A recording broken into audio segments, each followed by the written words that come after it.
What is this industry? It's a tough industry. You got to have grit to be in this industry. Whether it's the farm equipment business or whether you're a farmer,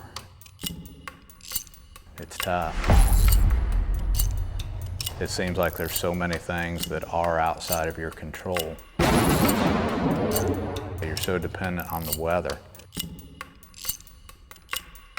It's tedious, it's challenging, it's different almost every day. And why do we do it? I think it's the best group of people that you could ever work with, in the world.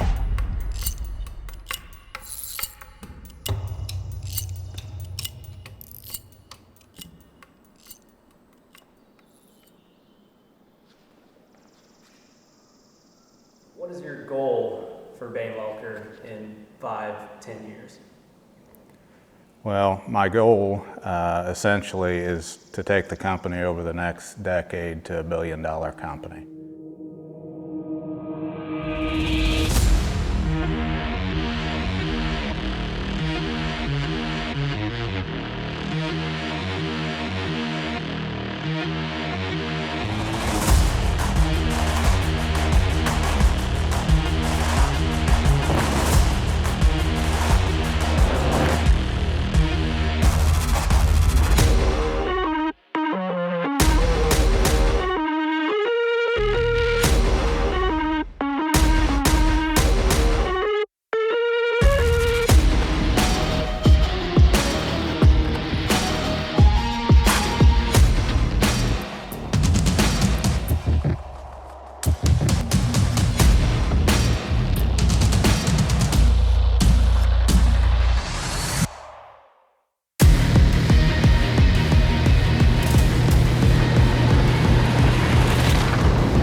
In terms of what not just Bane Welker has experienced, but the industry as a whole, and really it sounds like now every industry, is attrition rate or lack of labor, or maybe even lack of labor that spends a long time with the business. I think technicians specifically. What do you think, if anything, solves that problem?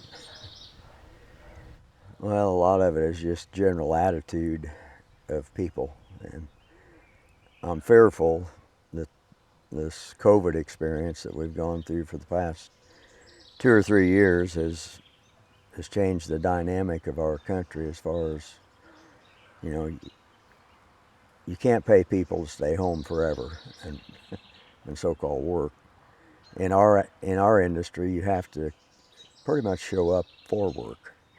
And this crop out here that's growing behind us, in a couple months they're going to be harvested, and it doesn't just harvest itself. So it takes hours, it takes dedication, it takes a lot of effort for all that to happen. And you can't do it sitting at home behind a computer screen. I mean, maybe someday you can with the autonomous vehicles and all that stuff. So there again, that's something beyond where we're at today. So you have to be looking forward, but you also have to be realistic in what is today look like. What's it going to take to get this year's crop out of the field? So, I mean, it takes everybody showing up for work, basically, is what I'm saying.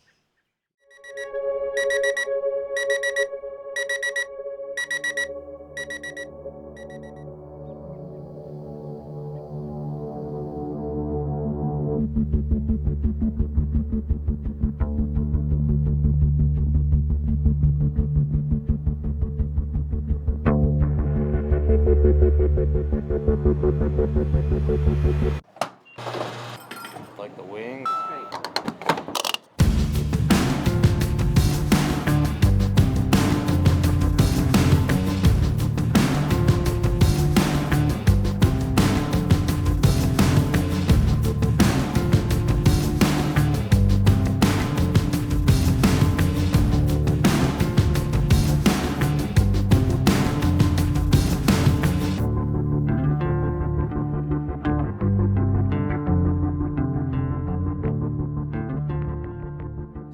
of our farms from West Point. So they called in earlier, was having header calibration problems.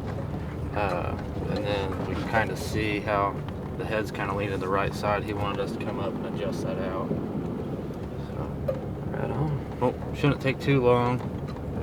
If it's somewhere close, we should be able to get it done pretty quick. 2162. It ain't bad, Dan, but it's a little bit up. You can tell I zeroed the heater house. It's smiling quite a bit. Yeah.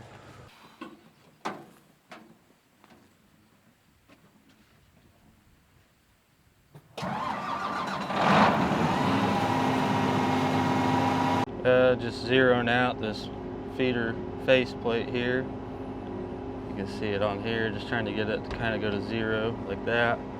And then we will set the float on it. So float kind of happens if there's like a rock in the field or something.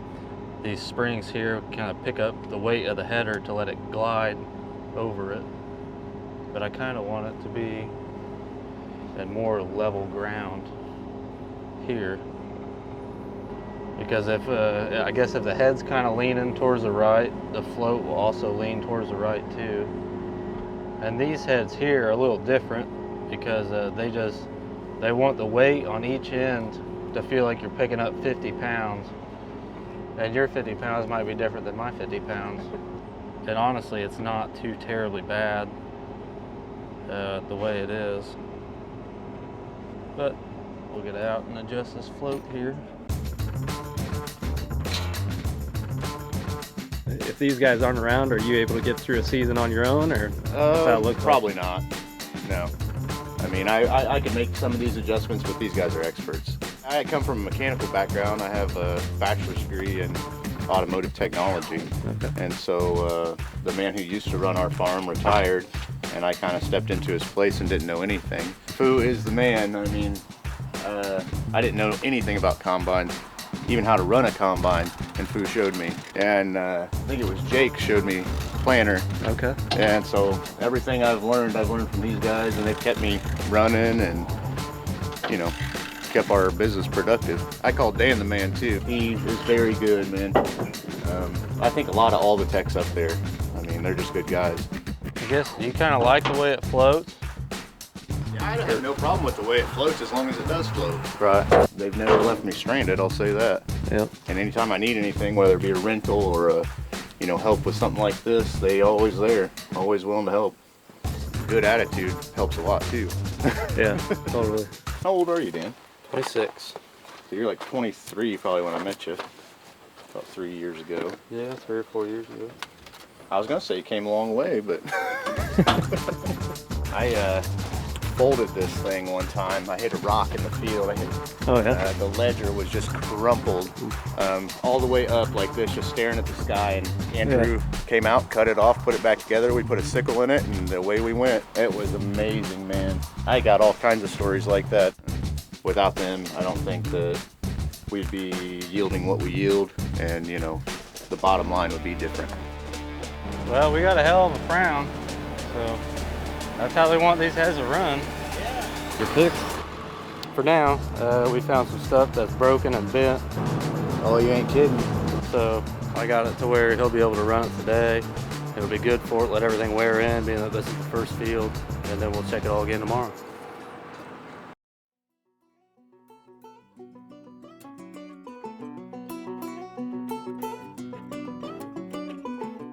What's it taken to get to this point? Well, there's a lot of history, right, in my mind that we could reflect on. We could spend hours just sitting here talking about the history to have gotten to the point of 15 locations today spread across 250 miles of geography and 2 states. Any thoughts on that, on just the significance of starting out where they did? Just to have that foresight, to be able, and the energy and the drive to go do something like that and make it work in a small town in particular is probably as unique as you can get.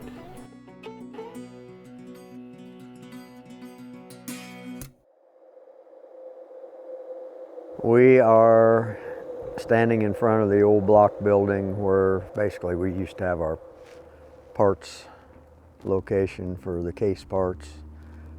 Let me go back farther. My parents bought this property, I think, in 1953 or 54. Lived in the house next door and operated a gas station down at the north end of town, Marathon, 2 pumps. I worked as a waitress in the restaurants when I was a kid. So it was 1953, we decided that we'd get into the restaurant because I like to cook. And we done very well. We was in there for 5 years. Kenneth drove a truck for Dallas Mavis. Then in 1957, they moved the filling station operation here and started up as a DX station instead of Marathon. I was pumping gas when I was 7, 8 years old. Kenneth says, I just don't like being gone like this. And why don't we just go down to the other end of town where we lived? And there was a block building that was a garage. And he said, I think we can put in gas pumps down there because there was gas pumps at one time in front of the building. And he said, we'll just make a living down there because it'd be much handier. And we went down there and we had more than we could handle with business because he was he could weld, taught himself to weld. He was a hands-on. He would go out in the shop and put tillage tools together. If it needed done and we were short-handed in the shop, he was back there turning wrenches. He wasn't just a office type guy. He could weld. He could fix anything. I mean, very talented. And he made beds for Indiana Oxygen and made several trailers, semi-trailers. We'd go to, I believe it was St. Louis, Missouri, and get the tandems. And he started building them, and then we had to build a building across the road.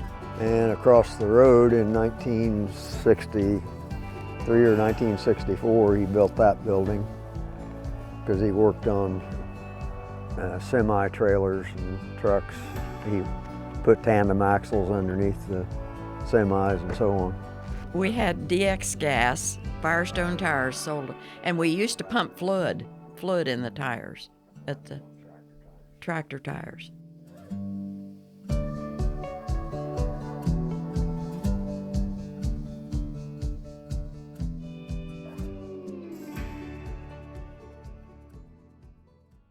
Well, after we was pretty busy with the semis, Kenneth was getting tired.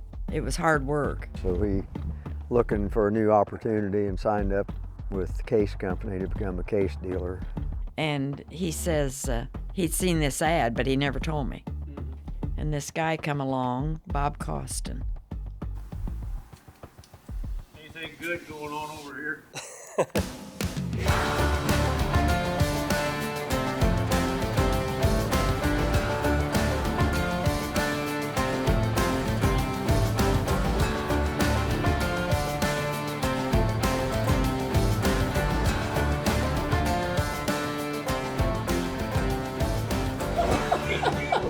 We got through it.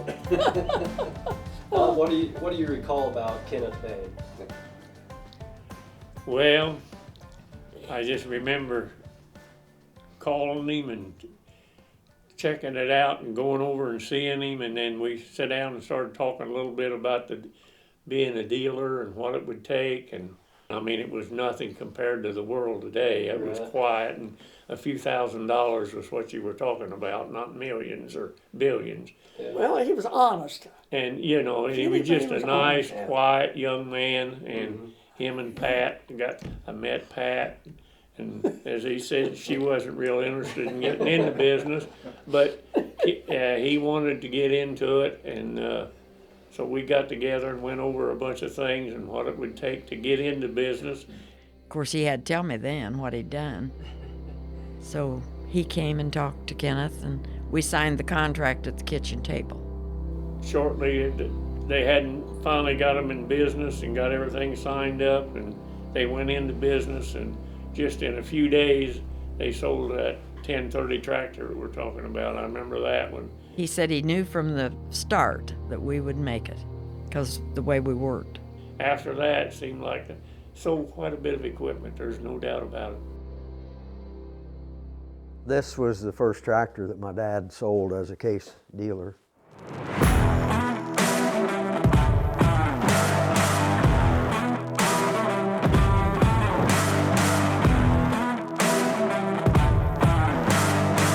It's a 451 cubic inch engine that has a power cell injection system on it instead of direct injection like we have today.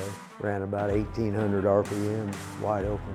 Developed 101 horsepower on the PTO. The second or third tractor that my dad sold was to Harvey Duncan out here west of Wingate.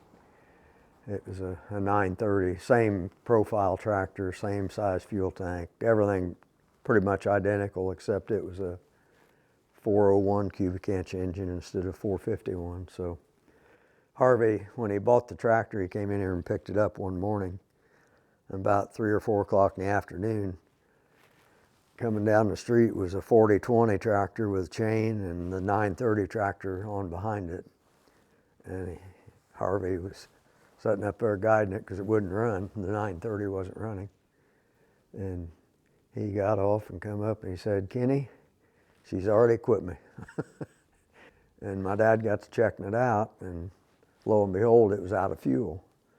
So no wonder it wouldn't run. But Harvey, I guess it just didn't register with him that the fuel gauge up there said E on it. They all had a good laugh over it. And family's still good customers of ours today here at the Wingate store. So it's a long-term relationship. You were talking about the perception that you just made it rich quick, like you hit an oil well or something. And that wasn't the case. It's been developing over years with these area farmers, and those relationships are invaluable, to be honest about it. You can't put a dollar figure on those folks.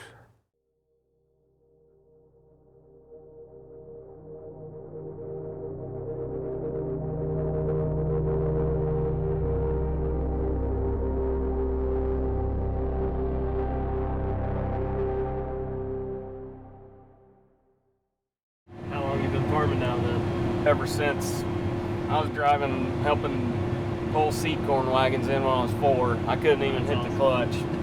Dad would throw me on the tractor, put it in gear and lie on the clutch, and I'd take off to my uncle, and he'd stop me at the end of the field. We'd unload the wagon. How significant has the technology side of things been for you guys? These new planters are awesome. We're trying to use the AFS Connect. We did last year on the combines, but we're still got field view right now. Just we're more familiar with it. Right.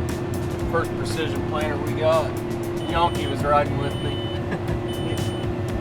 He goes, "Hell yeah, you can plant however fast you want." I said, "All right, we're gonna try it out." Oh, we went as fast as that tractor could pull it. Yeah. It went 13, and that's all I could get out of it. Was it really? That's pretty fast, though.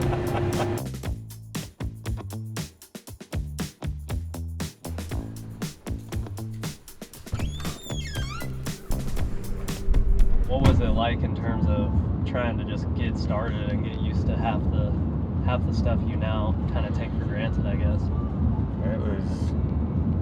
It was a baptism by fire.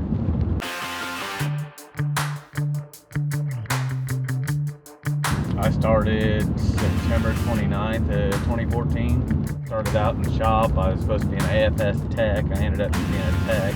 I had no idea about red equipment. I had no idea how to use EST, how to use ETEM, how to look up parts, any of it.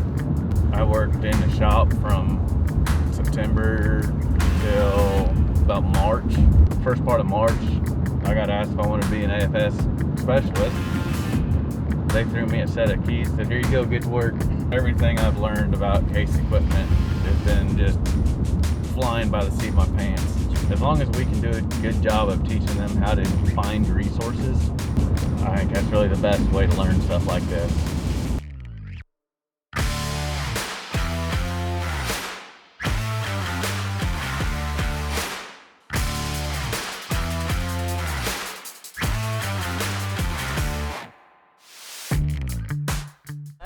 10 mile an hour. Looks like he was moving pretty good. That's about all the tractor wants. I bet, I figured that. Yeah. It really depends on what kind of farmer you want to be, but I think to do it accurately and as well as you possibly can, you're going to have technology. And you're going to have to embrace that technology, and they're going to have to, the farmers are going to have to try to learn it themselves, which, like I said, it's already kind of taken place in my area, and go from 200 phone calls a day to 100 one day a year.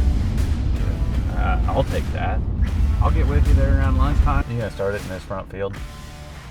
Get a control. There's a generation of people my age that are starting to take over farms now. It's a whole lot easier for me to explain something to, like the customer we're going to now, a whole lot easier for me to explain things to him than it is his dad. So it just depends on what color they are, on whether you put her 80 or 56 in. These customers get used to talking to the same person, get a relationship with them, and that's who they want to talk to. Are you in plant mode? Even when the guy before me left, they were still calling him. It took like 3 years for me to get them to call me. Get your PTO pump turned on. It took a long time to get their respect and trust. And I don't beat around the bush with the guys that come out and ride with me. It's like, hey, you're gonna have some really bad days. And in this line of work, you're gonna string them together just one after another after another. But if you can get through that, it's really pretty nice. But if you're gonna let that burn you out, then don't waste your time. Go find a different job. Yeah, I can just give you a call. It's trying on every part of your life. You don't get to leave your job at work. It's one thing my girlfriend said a couple times this year already, is that this spring's been more intense. I don't have the time away. I'm always on the phone. Yeah, I'll be coming from the Crawfordsville store. The first couple of years I worked here, it was nothing to get 250, 300 phone calls a day. That's Matt.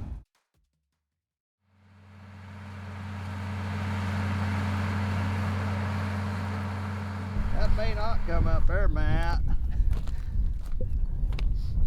That's pretty hard. I say that looks hard.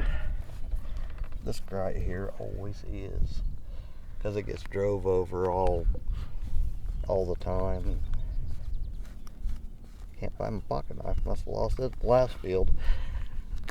Hell, maybe I didn't have the planter turned on. Yeah. How's the season been going? Up and down. You know, a few guys are down to just some beans left and a couple 100 acres of corn left. There are a few other guys that haven't even started anything yet. Not really a lot of intense breakdowns so far. It's been kind of crazy today, but all in all, not too bad. What's it like in terms of the existence of an off season? Does that exist anymore? It's getting narrower and narrower. When I started from about, I don't know, middle of May, call it the end of May till first August, middle of August, it was really pretty slow. But anymore, I don't really slow down. It's a year-round business, so you've got, spring planting, the actual, I guess, hustle that goes around it for us and the equipment side of the business. It starts probably in February, and you start getting machines and units ready for springtime. And then it seems like spring's always pretty wild. It's pretty volatile anymore in terms of weather and challenges that it presents. That spring can run from the end of March, it seems like, all the way to mid-June anymore, especially with the geography we cover at Bane Welker, from here, on the Illinois line all the way to the east side of Columbus, Ohio now. One phone call, you pick it up, and it's a guy's combine's broke down, and next guy, his planter's broke down. I mean, you talk about pull your hair out. 2018 into 19, or? Yes. Right. Ever since then, I said I would take 3 harvests over one plant any year. Well, what makes it so different? And harvest is kind of more of a marathon. Yeah. You prepare for it and you understand it, and of course guys get antsy, but they know it takes a while to get that out of the field. Plant, Mother Nature just doesn't give you much of a time frame to do it. You got a window, you go.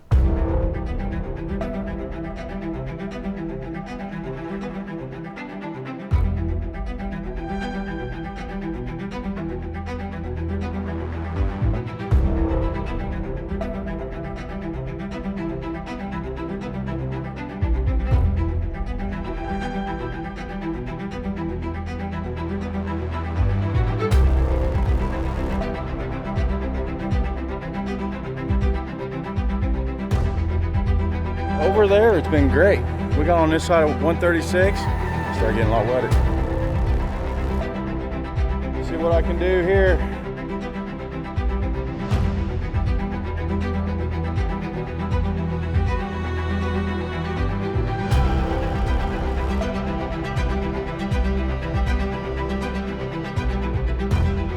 It's wet and it's cold.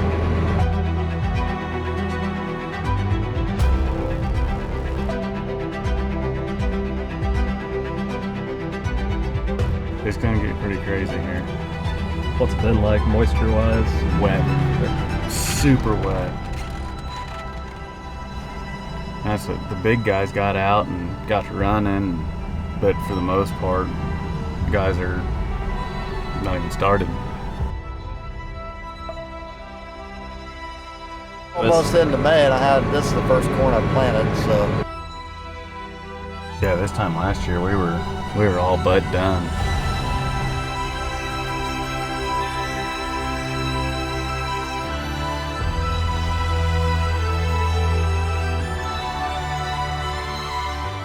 Yeah, I planted 3,400 acres. We might push it, but if you have to.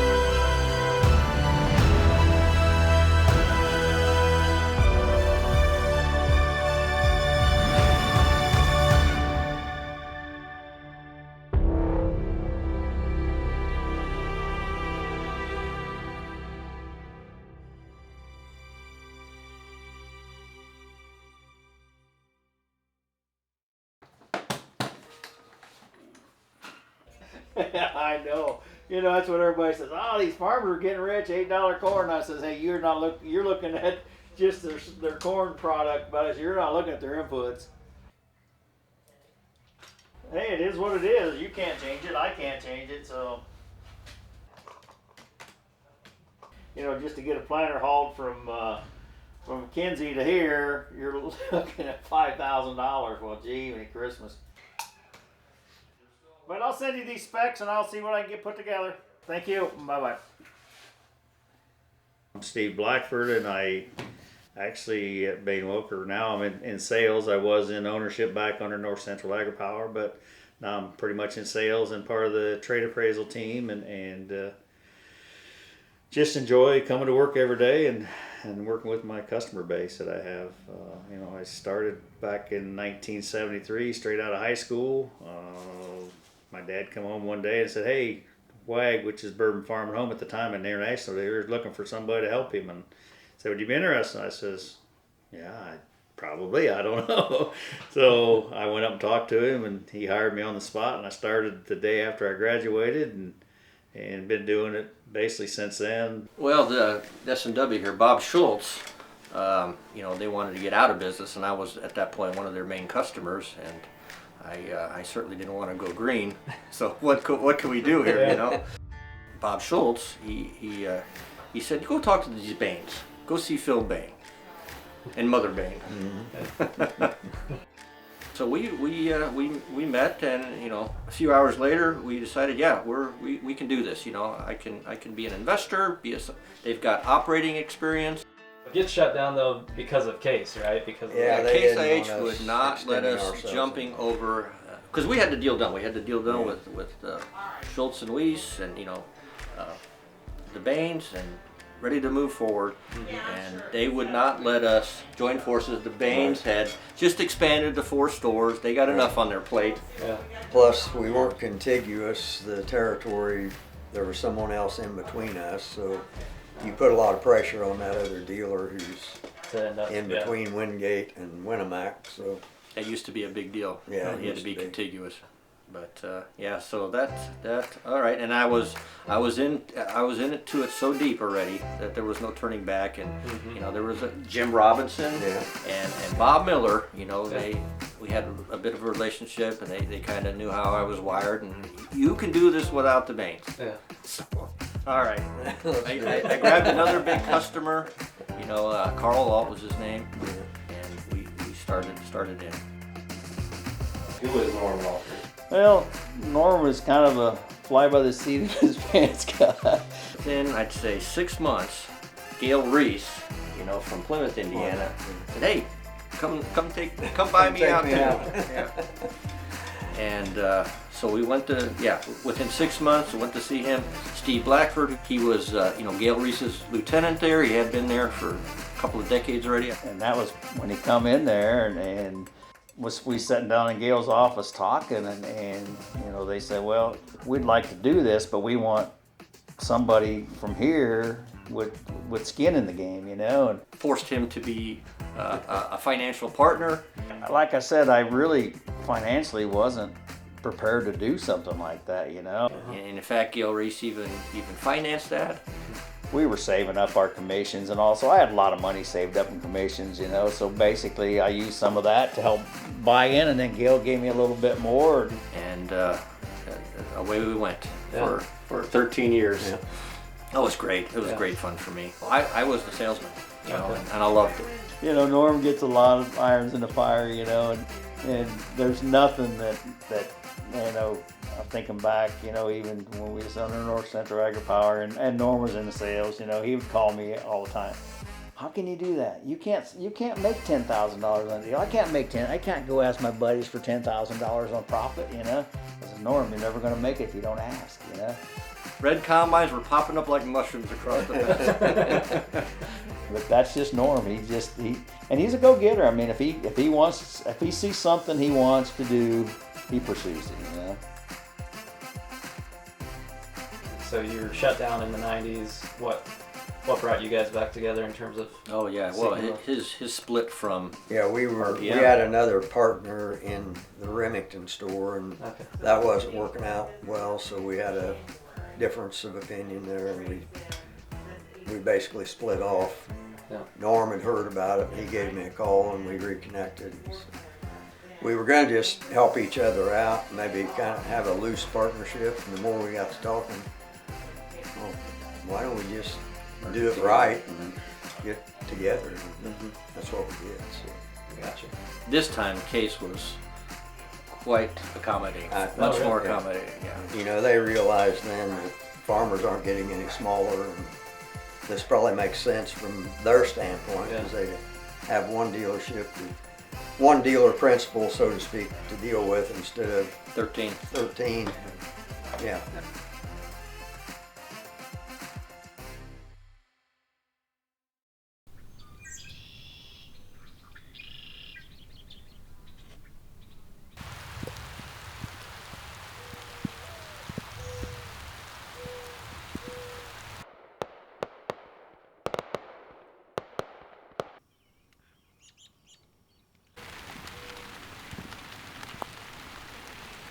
You have the goal, but what lies ahead, in order to attain that goal? What's going to have to happen?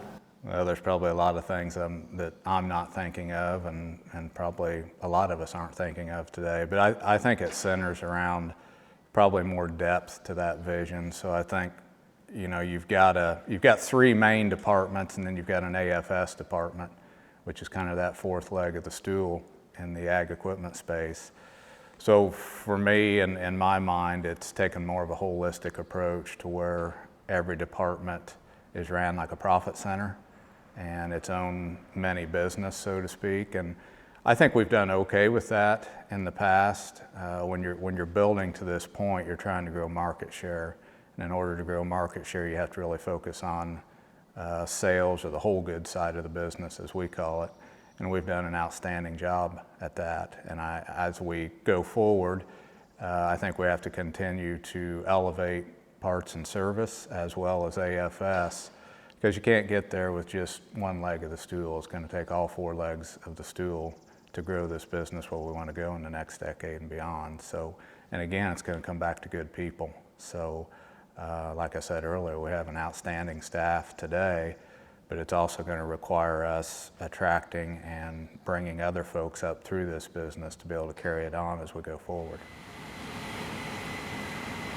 They're just Jason Beckman, the owner of this operation. He's dumping some grain off at the farm real quick. He'll be right back, and he said he's only got about 110 acres. He got this wheat here, a couple fields over that way, and other than that, they're just about done and getting ready to do some double crop here next week. So they're getting after it.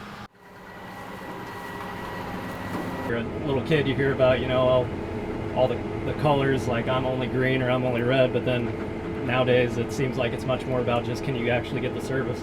Well, the red people are like this, but if one guy leaves Ag Pro as far as service here, his name's Jeff Bane, if he leaves, I'll be done with buying deer because they don't have anybody for service. They just don't. So now, he's the best there is. He'll answer his phone 2 in the morning, come out to him. But if he's gone, then we'll probably keep switching. I mean, we're obviously switching over to red a little bit, trying them out. We had this combine last year for harvest and really liked it, so we'll see. As you can see, he's been green through and through up until last year, so him and all of his farm hands are really enjoying that red combine, so we'll see if that has more to come to in the future. What's your experience with Bane Welker been so far in terms of service and taking care of what you need? They're good. They're prompt. Seem to always have what I need. There hasn't been much wrong, really. Just little nitpicky stuff. Give me a service guy, his name and number, Jim Frazier. I call, he answers the phone, talks me through stuff. I need help, helps me as much as I want or as little as I want. So that's all I can ask for. How busy is this job? It's honestly very busy. Lord help my wife because I'm gone all the time. A few 3 o'clock, 2 o'clock in the morning days, and it's been hectic here this year just because it's been so wet and sporadic, really. Especially as a salesman or even a technician, right? What is the expectation these days in terms of customer service? I think it's a higher expectation. Let's face it, this is not getting any easier business because of what's happening in the economy, but more so the internet and everything else, which we know has caused it to be less loyal. Depending on if it's dry or wet, when it's dry and everybody's running, I usually wake up to a phone call around 5:45, 6 o'clock in the morning. But that's not made it any easier on our livelihood because they expect when they call for us to answer. How important is that for you to actually get an answer right away? Service is most important. And it's just nonstop, go, go, go, ever since that phone call. And I think the other thing is they're trying to do more because they're trying to do it with newer and better equipment and less manpower because we all know hiring people is getting more difficult. We can't work on hardly any of this new stuff anymore. A lot of it, there's problems with codes. It's just stuff we can't diagnose anymore. It makes the day go by a lot faster, but I mean, it's very hectic, and if you don't have a calm, cool, collected kind of attitude towards it, that it's gonna burn you out pretty quick. Service department has to be number one. Parts department number two. Sales is what it is. So. And their expectation is, if you don't help me, I'll find somebody that will. Price means something, but if you buy it cheap from somewhere and they don't service you, it doesn't matter. So service is extremely important. But honestly, it's been a pretty rewarding job just to be able to see these guys get out here and take care of what they need to, and it's I don't know, can't beat it.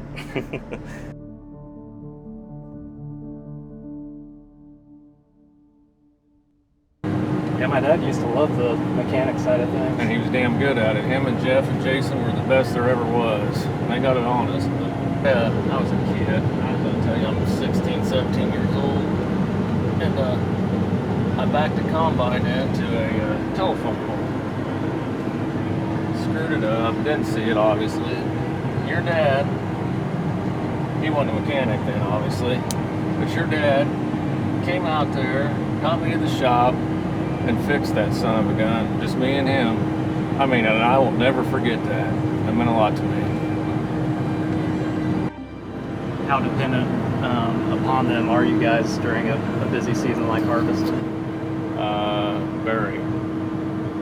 The technicians are the only people that keep us going.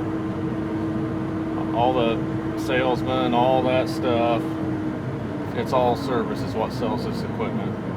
I don't care what color it is. Yes, you can price shop anywhere. And yes, you're going to lose some deals to somebody that's cheaper. But when it comes down to it, yes, you might lose them a time or two because they're cheaper, but sooner or later, if you do good service, they're still going to be back and say, all right, is service more important or is price more important? The service department sells the equipment, plain and simple, and the loyalty. If you're good to them, they're good to you. Do you think these guys understand that? They understand the value that they bring? I think they get it to a certain point because they know when that guy's down, he's down, and we're the ones there to fix it. Whether it be a Friday night, a Sunday morning, they get it, they understand, but I don't think any of them really get the full gravity of it. Well, just like yesterday, Sunday afternoon, I had a PTO shaft break. I call them, yeah, we'll send somebody over, we'll get you fixed up. And they did. I was down an hour. They knew the rain was coming in, so they took care of it. Yeah, they got to have them things up and running. And, you know, some people think, you know, what's the big deal being down a day or two, but with the weather and the windows we have nowadays, I mean, when it's dry and they can run, they need to be running. Yeah. And it's hard to get to that mindset. How important is a couple hours nowadays? Oh my, it's huge. Especially when the crop's right and you've got contracts to fill and you can't get it done. And a couple hours could essentially a day in some cases. What are you looking for in a service tech when you're trying to hire? Somebody that doesn't mind to work. You know, a lot of people don't like to work anything past 5 o'clock anymore. You know, these service techs, when we're busy, they're gonna work till 8, 9 o'clock sometimes. Weekends, you know, they got to be willing to be on call. It seems like this newer generation, you know, it's Monday through Friday, 8 to 5. So, you know, we need somebody that is willing to work, and you know, if they're willing to work, they're gonna get rewarded. But it also is hard to find guys that can do this stuff.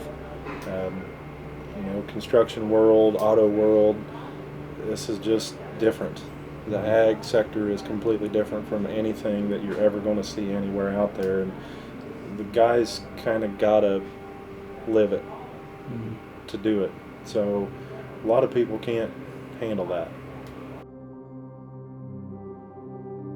It's been a challenge. It's a challenge every day. The market is tough for technicians.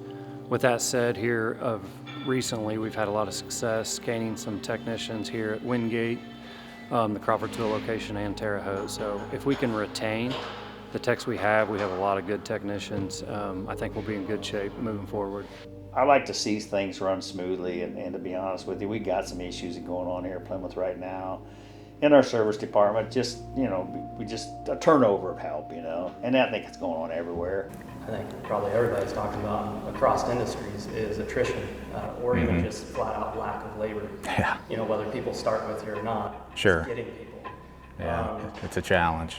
You think about attrition, we're a company today, I think as of last week, 312 full-time employees, and I'll probably get this wrong, I think like maybe 30 some part-time employees, which would include interns, right? I think we've got 10 interns, 9 or 10 interns right now for the summer. So we will actually turn over about a third of our workforce this year, which to me is astonishing.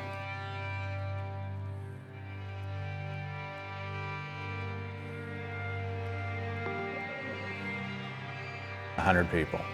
Basically, will be turned over, or there will be 100 new faces hired in. You know, you could be adding to the count, But to think that there'd be 100 new faces in the course of a year just is mind-blowing, to be quite honest with you.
What's kept you around, you said 5 years at Bane Welker? What's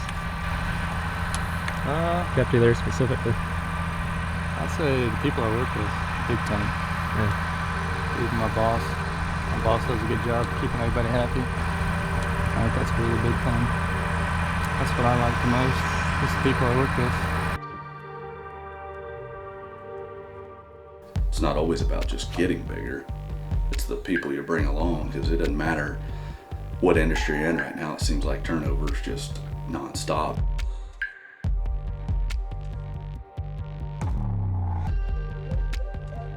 How to keep an individual happy at their job, pay them well, and keep it to where it's fun to come to work. And it can be very challenging to come to work in this industry and have fun. That's what was different back then when I started.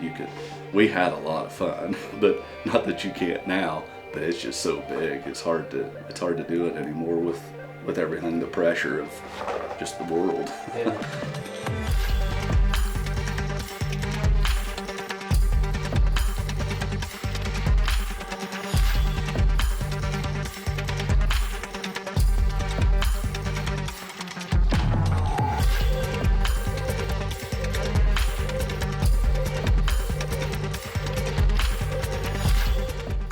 What's the driving factor to have kept you for 7.5 years? Is it, I mean... I'm just too stubborn to quit. I get job offers all the time doing this thing. I've had multiple customers try to hire me. I've had other companies come to me. Nobody can pay me what Bane's is paying me. And, you know, I like, for the most part, like all my customers. I get along with all of them anyways. The guys in the shop are second to none. We've got a really good group there that have made my job a lot easier. I like the company. I like the fact that Jason Bane will walk through the shop and he knows guys' names. May not know everybody, but you spend more than a year there, he's pretty well got your name. Yeah. And heck, Luke cooks on Saturdays whenever we work on the weekends. He'll bring lunch in and grill out lunch for everybody. And it's the little stuff like that everybody wants to say, oh yeah, that doesn't matter. And at least to me it does. Working Saturdays would suck a whole lot more if I didn't have a hot meal. Yeah. But yeah, I guess there's a lot of things. The relationships with the customers, relationships with the guys I've got at work. And like I said, Bane pays pretty well. I'll be honest with you, when you ask me the question about attrition and you ask me, how do we keep employees, I don't think it's unique to Bane Welker, especially in the farm equipment industry. Our bench strength is a little weak, and we're trying to work on building that bench strength up. And a lot of that, it's people that already work here at Bane Welker. It's people that You know, you see some strong leadership qualities in, and what can we do to develop them and give them the right training or put the right emphasis on the, I don't know, small things that'll make a difference to develop them into a leader. And I think we have a lot of those people today. So I don't think it's so much looking outside the company to bring leaders in. I think we have leaders within the company. It's what can we do to develop those leaders to bring others on. They're willing to work with their employees and training and wanting them to progress. It's not just wanting to keep them in that same job position throughout their entire career with the company. It's wanting them to progress and keep on building on their career and actually move up with Bane Welker. And I believe that's where Bane Welker is at. We're getting it right there.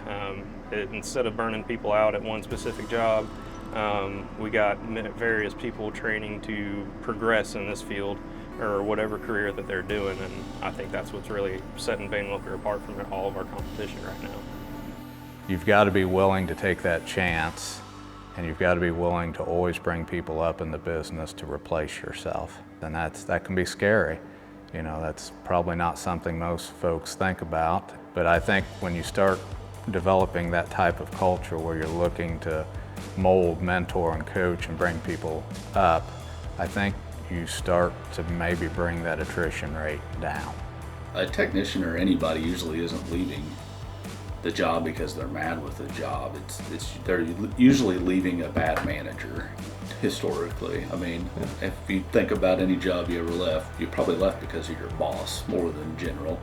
So you kind of gotta keep that in mind, and I guess that's why us as a company are doing a lot more in service to help support that manager and help them be a better manager and get the right one in the seat, because we can't freaking get people. So just the change in America, I guess, in general has affected it so greatly in the past 3 years that we've got to make changes to help the hardest job in the dealership and the service. So we're trying to go that route now to keep these techs and get more, and I think it's working to an extent. You're never going to make everybody happy, but do what we can.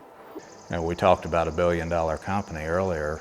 You know, you're talking 1,000 people, you know, potentially to get $1 billion in total revenue. And that's daunting, I guess, on my mind, because there's a responsibility that you should feel as a leader. So I know our dad's this way. I know our grandfather was this way. I mean, I go to bed at night and get up every morning worrying about and thinking about the 312 people and their families that we've got to make the right decisions, or that are expecting us to make the right decisions for their livelihoods. But I think also, like I mentioned, developing people to help take some of that burden off. It's the only way you can do it as you continue to grow.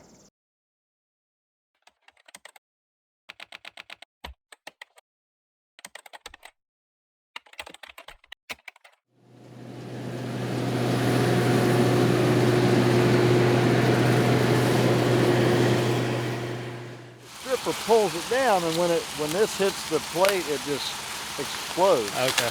Like the whole freaking ear. So you're losing that. Blows up. It blows up, Just Matt. hurting ear. Freaking everywhere. Corn everywhere. These little nubbins. Man, there better be a bunch of them for that to make anything. I guess, how do you go about harvest from your role? Yeah. Well, it's kind of tough.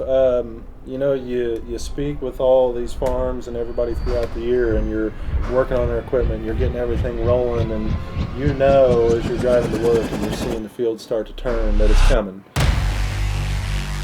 Lock and loaded, it's time for war. Tear down, kick in the door. I want it all, give me some more. I want it all, give me some more.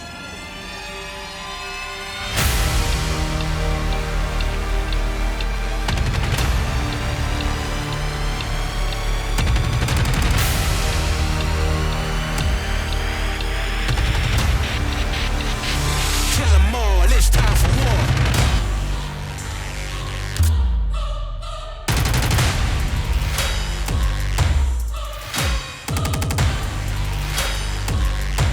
Don't go there.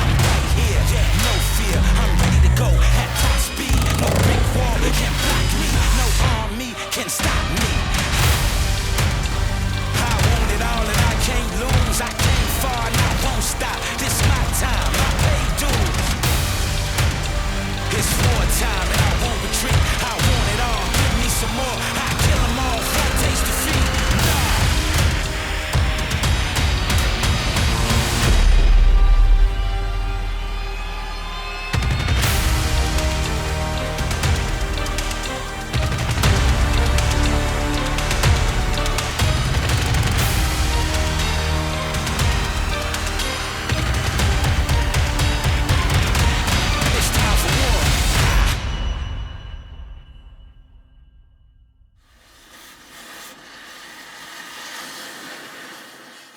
You go down that way, and then what we'll go do down there is where the V comes together, and then we'll slice. That work? That works for me. Okay. So the tailings auger bearing needs to be replaced on that side. There's a seal in there, so that pulley on the other side costs you $100. You spend a half an hour, you've already spent half of it at $140 an hour, so there's no sense in trying to save the pulley. If you look on the pulley that's on the floor, it's already been bent from the customer trying to bring it out, so it's just easy to cut it off. Gotcha. Cut it off, save him a couple $100 and move on. I have 2 apprentices here that are learning the trade, so I'm just trying to teach them the goods and the bads and the pros and the cons. They're doing good. Yeah, we just got done changing chopper bearings. Probably one of the fastest times I've ever had changing chopper bearings, so it was a blessing everything came apart, but at the same time, these guys stay right at it and do a good job.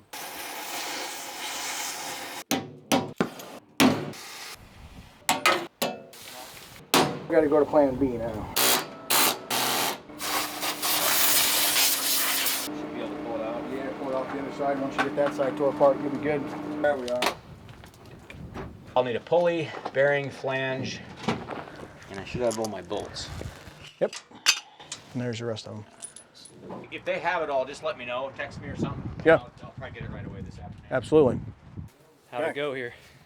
Oh, it's 2 o'clock, and those chopper bearings I've seen take 12 hours, and we started on that about 8:30, so I'm pretty pleased.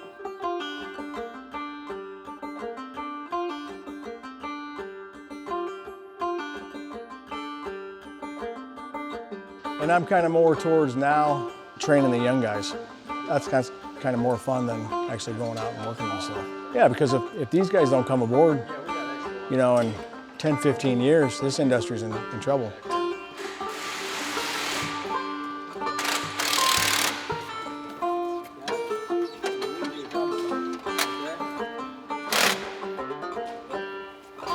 How long you been at it now? June 8th was my start date. So that's what, been 4 months? Yeah, about then. It's been a learning curve ever since. You know, my daughter Savannah is the PSSR for the store, and you know, I have a lot of customers that know Derek now and Savannah now, and obviously me. Yeah. And that's kind of a confidence builder for some of them in the store. Right. You know, the fact that, you know, if I didn't think it was a good place to work, I wouldn't let them do that. It's all beat down, so it's not helping the problem either. You know, I've had customers that said, you know, that says a lot for what you think about your store or the business or both by you know, allowing them both to come in. Right. And like I said, if I didn't think it was a good place to work, yeah, no way would I be doing what I'm doing, you know, with my son or daughter. No one want to hire a 17 or 18-year-old to teach. No one. And then when I started here again, I'm lucky enough to go with him, so he's taught me a lot. I've learned a lot. But most employers out there, when I was 17 or 18, first starting out, no one wanted to hire a kid like me. I think as a business, I think we kind of need to go after them. We need to stop looking for those A and B techs so much and start training some of these guys, these young guys. All right, let's slide her in there. And the other thing I think is the ESOP. That there is a huge incentive for these young kids to stick with it. I mean, if you do any research on an ESOP, and you stick with a company for a full 30 years, that's a good retirement. You're doing well after that. That's right. Yep. So I think if we can get the young guys started and get them trained and get them to where there's confidence level from the customer to these younger technicians, you know, I mean, these guys get used to a senior tech like me to show up, and yeah, they don't always expect things to go smooth, obviously, like today, but you know, they know that when I leave, it's done. You bring a young guy in, they're a little hesitant because, oh man, do I have to start all over again? So, ooh, did that fall down? It has been easier with Derek and some of the younger guys if I show up with them and kind of puts the mind at ease for the customers. Now you can bring it up or down. Put your pins in. Endless opportunities here. You know, I've told Derek and these young guys and a lot of the other young guys, when I started with Gail Reese told me, he goes, you take care of the business will take care of you. I promise you that. And I'll tell you, that is true. If at the end of the day you take care of it, you will never have to worry about a job. It seems to be hard to hold on to good technicians or to find good technicians. What are your thoughts on that? So I'm going to use Wyatt there as an example. You know, he come in and he's green, and he knows how to turn a wrench, but there's no training. There's no way you could take either one of these guys and bring them out here or just turn them loose on this job and expect them to be efficient. You know what I'm saying? No way. My opinion is that the young guys are where we need to start, because then we can train them to be the technicians that we want, which is the benefit for the business. You know, you bring a guy like me into somewhere else, my habits are already developed. But whether they're good habits or bad habits or anything, you know, I'm pretty much set in my ways. Bring young guys in and train them to be technicians that you want. It's a win-win for everybody. And the other thing too is I think they get frustrated. I know of a couple of technicians that quit because they got tired of fighting, you know, and this stuff's a battle enough. I mean, you can see right here, this isn't a fun job. You know? So add this to the lack of training and the frustration, and sooner or later, like, well, I can go up here to Newmar Industries and make $60 an hour and work 6 hours a day and ride the wave. Now I think, you know, trying to train these young guys and it's not going to happen in a year, but man, if you can take 3-4 weeks and at least get them going, it's huge, you know. All right, Wyatt, get that thing out of there and we'll bring in the new one.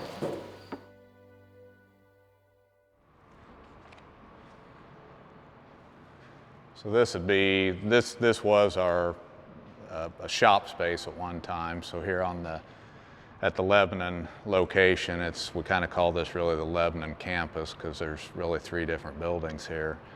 But we converted what was an older shop here into an area where we can pull equipment in. As you can see, we got a Miller sprayer in here right now, so we can pull equipment in. We got classroom space that we'll go through here in just a second. And so you can do classroom work and then come out here and apply it, you know, on the equipment that we're instructing on. We designed it to where if you wanted to bring like a small farm-all tractor in to the classroom, or bring like an engine on a engine stand or something in the future, if we were doing training on emissions or things like that, you can bring it right into the classroom. Honestly, where I'd love to see this go is someday this is like a Bane Welker Tech College, you know, to where we can actually bring kids out of high school and bring them through a program right here at Bane Welker. Current employees who are maybe struggling with a certain area of the business, maybe it's bill collections or proactively trying to sell more parts, maybe some role playing that takes place. You know, what do you do with that difficult customer? Or gives us some opportunity if we get the right instructors in place to help people through those challenging times and issues that they may encounter.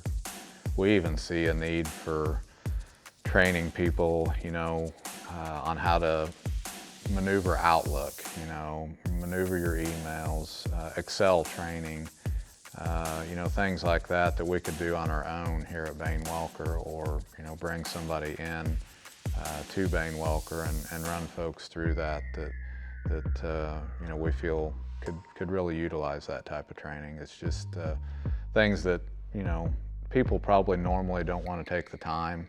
You know, you work all day, you probably don't want to take a course at Ivy Tech or something like that. So what can we do for our people internally and utilize the training center to help further them?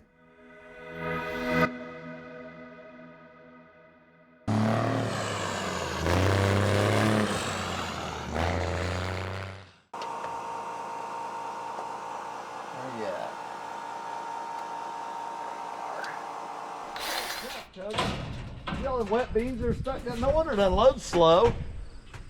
Hell, it's half plugged. Them 17% beans are still in here. Yeah. That's the problem. Hey, one time at band camp, I came out here the day after me and Sheila had cut some really wet beans and we left them in the combine overnight. It was like a stalagmite thing. Yeah. It's bad. How's harvest going so far for you? Just kind of getting started. Had a lot of guys dabbling, but we are just hammered down. We have been for about the last 3 years. We just don't seem to slow down. Not during the summer, not during winter or anything? No, we got about 2 or 3 weeks in the wintertime where it's pretty lax, but other than that, it's full bore all the time.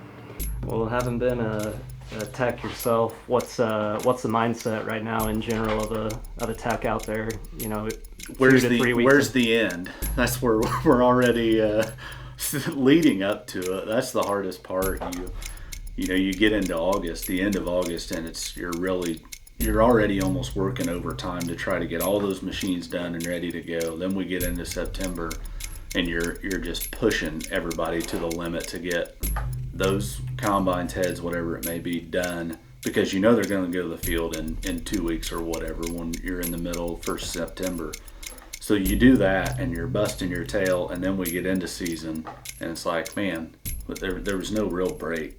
We never had a break anymore. It seems like we come out of spring, so you start there in April, you go through spring. Well, we get out of that and our hay business has grown enough that we got enough hay equipment we're running. No, then we go into wheat. So then we do all the wheat, then we double crop beans, and then we're right into trying to get these combines going. So there's not much of a break for the techs anymore. So right now, they've pretty well been working nonstop, almost, you know, since April.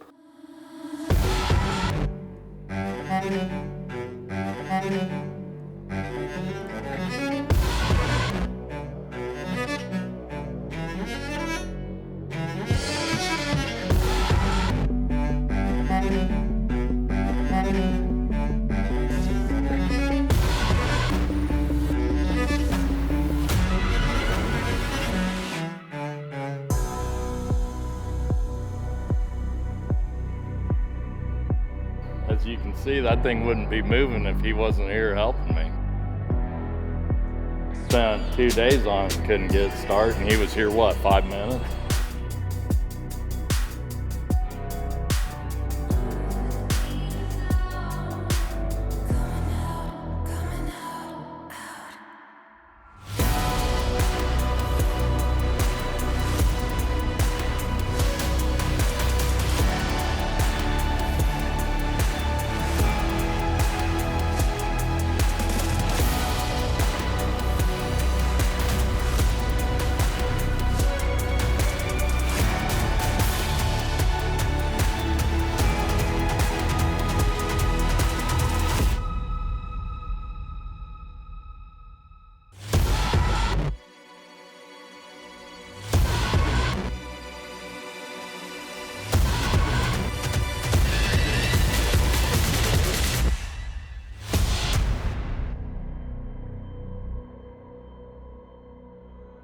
It's a tough dang job, and I feel for him, and you get burnt out in a hurry. So I think it's just, you know, we need more techs. How about that? You guys have something unique here. I mean, other locations I've been to seem to struggle with attrition, finding guys, and all that. What do you attribute it to here? You know, I really don't know how to put my finger on it. We we all just work well together. We don't have silos built between parts and sales. We're all in one facility all day, every day together, and we just work well together. Yeah. There's a lot of communication. I think it helps that we all enjoy the same things outside of here, so we enjoy doing things together, not just at work, but outside of it. Ears and a tail and a trunk. You want to end up at the end of the day home with your kids and your wife and husband, whatever, and enjoy the fruits of your labor. It's not all about work, but you have to have both. You have to learn how to balance those things.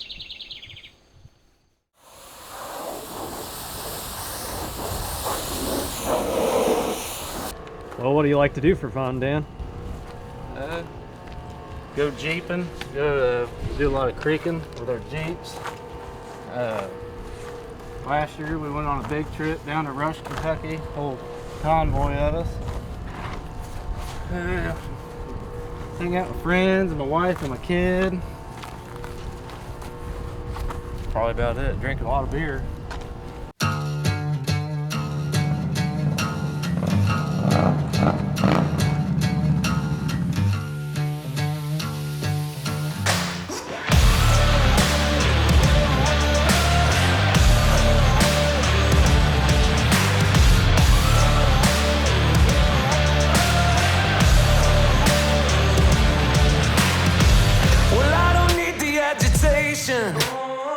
You keep making it worse, and now we got a situation. You always take the hard way to learn, and I'm gonna make it hurt when when I take my turn. I'm gonna let it all burn until there's nothing left. Let it all burn until the bitter end. Let it all burn. Well, I don't see how you could save this. It didn't come as a surprise. You're hiding shadows like you're famous, but you made your bed and now it's time to lie. I'm gonna make it hurt when when I take my turn. Gonna let it all burn until there's nothing left. Let it all burn until the bitter end. Let it all burn for what you've done and said. Let it all burn. Let it all. I'm gonna let it all burn.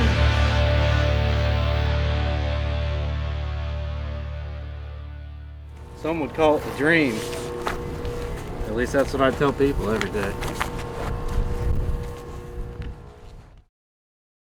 Where do you think Bane Welker goes from here? What do you see, maybe the next 10 or 20 years looking like? Well, I think Bane Welker is going to stay strong. I mean, I think the ESOP has helped that a lot. I mean, I think, and I think we got a lot of younger generation workers or mechanics, whether it be mechanics or whatever, but employees that don't really understand what that ESOP's doing for them. But if they would have got their last statement here last week and seen what some of these guys have put in their ESOP in just a 3-year period, it's a big plus for these young guys coming in if they want to stick it out, And a lot of times everybody thinks the grass is greener on the other side, but if they learn what Bane Welker's actually giving them, I think most of them better be paying attention. But I think the business is going to continue to grow. I mean, I think that there's opportunities out there for us to take on more stores. Whether that's happens or not, I don't know. But I think there's opportunity there. I think we've got our name well enough established now that people have learned who Bane Welker is. You know, they know we're a big player out there, and I think we just got to continue with our basics though and take care of people, and I think you're going to see this thing keep going. You know. What do you think, Kenneth Bane? What do you think Grandpa would think of the business today? Oh, he'd probably be amazed at how much we've been able to do. But it's just like building a house. You don't start with the roof. Typically, you build a foundation. And my dad and mom built the foundation. You know, I added a few bricks here and there, and Jason and you and all the employees added some bricks along the way to make the structure. And it's, I don't know, it's a progression. Doesn't happen overnight. Nothing worthwhile happens instantaneously, at least in my experiences. You have to have some hard knocks and get up and do it again type attitude in order to be successful. And I think that's what my dad would have been happy about, was the fact that we didn't give up. We kept going and took advantage of opportunities and realized some mistakes maybe made along the way, so we restructure ourselves and get up and do it again. That's life. But it really comes back to people in my mind.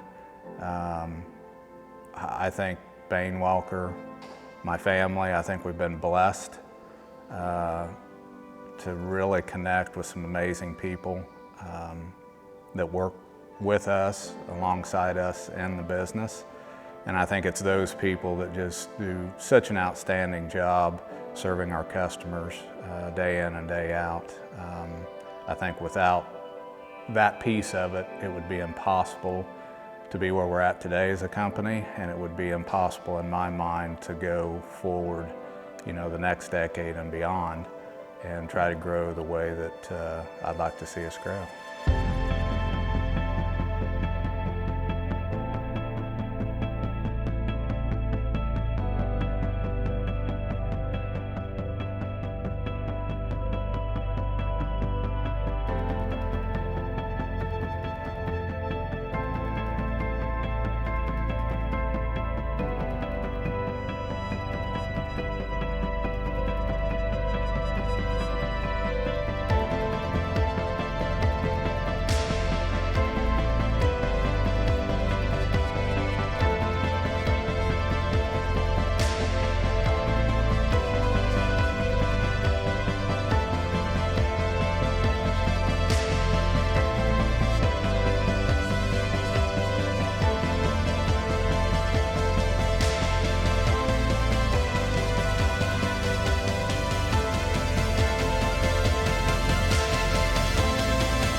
Together, gonna be good vibe, keeps on getting better.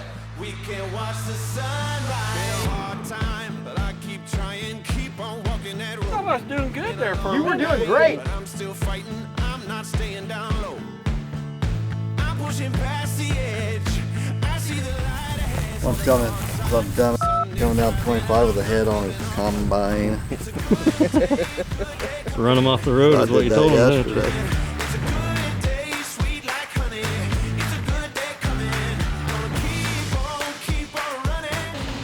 One of those engineers that needs punched in the face.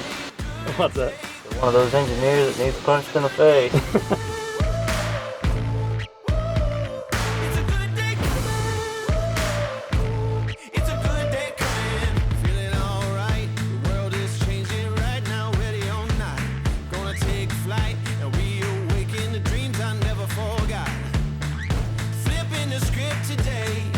You got $3,500 off for working here from the Fiat discount. Okay, you got to get something back from doing this kind of work, other than a crippling caffeine and nicotine addiction.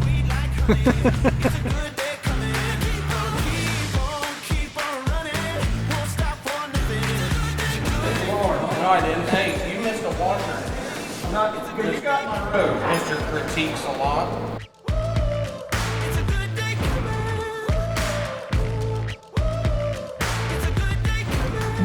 What happened here, Dan? Kogan decided that he would try to be a dumbass, and he did succeed in doing so.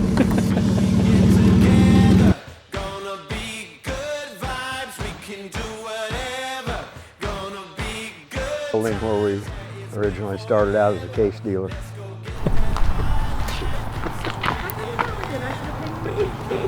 Hi, everybody. Right there, freezing our ass off, and here you are interrupting this production. Love y'all. Yeah.